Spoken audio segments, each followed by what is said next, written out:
라이베리아 축구선수에서 대통령까지 조지 웨아. 조지 웨아는 내 선수 생활에 가장 큰 영향을 주었던 선수이자 나의 우상이다. 티에리 앙리. 시청하시기 전에 구독, 좋아요 주세요.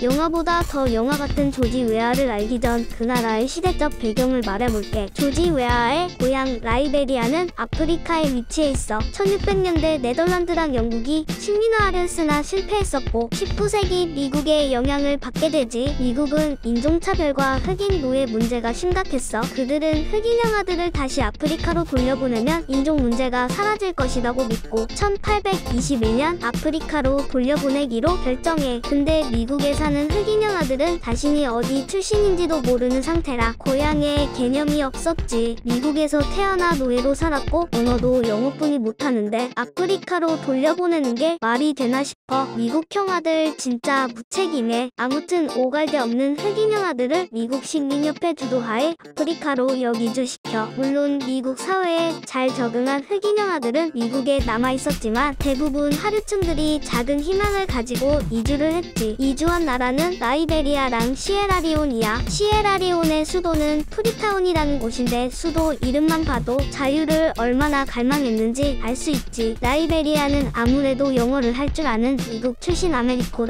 라이베리아인들이기에 미국의 도움을 많이 받아 당시 70년대 아프리카에서 손가락에 뽑을 수 있을 정도로 잘 사는 국가였어. 잘 나가던 것도 잠시 출신에 따라 등급을 나눠놨어. 아메리코 라이베리아인들은 토착민과 시작점도 달랐고 끝도 달랐지. 토착민이 아무리 노력을 해도 아메리코 라이베리아인들보다 위로 올라갈 수 없었어. 말 그대로 유리천장을 만들어놨던 거야. 불만을 가진 토착민 출신 군인 17명에 의해 대통령부터 그 안에 있는 모든 사람들을 참혹하고 잔인하게 공개 처형해. 그리고 토착민 출신인 사무엘 도라는 사람이 부정한 방법으로 대통령이 되지. 그리고 아메리코 라이베리아인들을 이유 없이 죽이기까지 해. 이뿐만 아니야. 그 외 부족들까지도 아무 이유 없이 사살해. 이러다 보니 서로가 서로를 믿지 못하는 상황에 이 부족 저 부족 간에 싸움이 생겼고 이런 내전이 많다 보니 성인 남자가 부족했어. 생각하기도 싫지만 10살쯤 되는 아이들을 이용해서 총알바지로 사용을 했고 겁에 질린 잼미디들에게 nem약을 투여하고 총을 쥐어줘. 내 친구들 너무 불쌍해. 조지 웨아 설명하려고 하는데 빌드업이 점점 산으로 간다. 아무튼 브라질 빈민가에서 자란 히샬리송. 잉글랜드에서 주급이 5만원인 제이미 바디. 비교할 건 아니지만 조지 웨아는 1966년 10월 1일 라이베리아에서 태어나 이런 끝없는 내전 속에서 자랐어. 빈곤을 넘어 북한의 삶이었지. 거기에 부모님의 이혼으로 할머니 손에 자랐고 내전이 있을 시에는 할머니와 들이나 산에 숨어 지내곤 했어. 1981년 15살이 되는 해 3부 리그에 있는 영 서바이버스 클레리턴으로 들어가게 돼. 우리가 알고 있는 조지 웨아는 스트라이커잖아. 이 당시에는 골키퍼였어. 팀 훈련 중에서 그 어떤 동료들보다 공을 잘 다뤘고 골도 잘 넣었기에 골키퍼에서 공격수로 전향을 해. 그리고 1984년 국내 인지 컴퍼니 유스팀으로 팀을 옮겼고 다음 해 마이티 베럴로 프로 데뷔를 해. 그는 10경기 출전에 7골을 넣으며 또다시 다음 해 인빈시 불 11으로 이적을 해. 당시 23경기 24골을 기록하며 리그 득점 왕에 올라 또다시 다음 해인 1987년 코트디부아르 리그 소속의 아프리카 스포츠 내셔널로 이적했다가 카메룬 리그의 토네르 야운데로 팀을 옮겨 토네르 야운데에서 18경기 15골을 기록하지. 이 당시 사회적 배경이 토착민들이 아메리코 라이베리아의 학살이 점점 심해질 때라고 생각하면 돼. 다시 축구 이야기로 돌아와 조지 웨아의 활약을 지켜보던 카메룬 국대 감독인 필리프 르동이 자신의 친구인 모나코 감독에게 전화를 해 조지 웨아 경기를 보러 오라 해. 그 감독이 바로 아르센 벵거 감독이야. 벵거 감독이 봐도 조지 웨아의 플레이는 대단했어. 그리하여 1988년 2천만원의 이적료를 지불하고 AS 모나코로 데리고 와. 이때 프랑스 국적도 가지게 돼. 아무튼 아프리카 리그에서의 연봉이 너무 작았던지라 모나코로 와서 생활비가 없었기에 벵거 감독이 용돈으로 500프랑을 줄 정도였지. 현재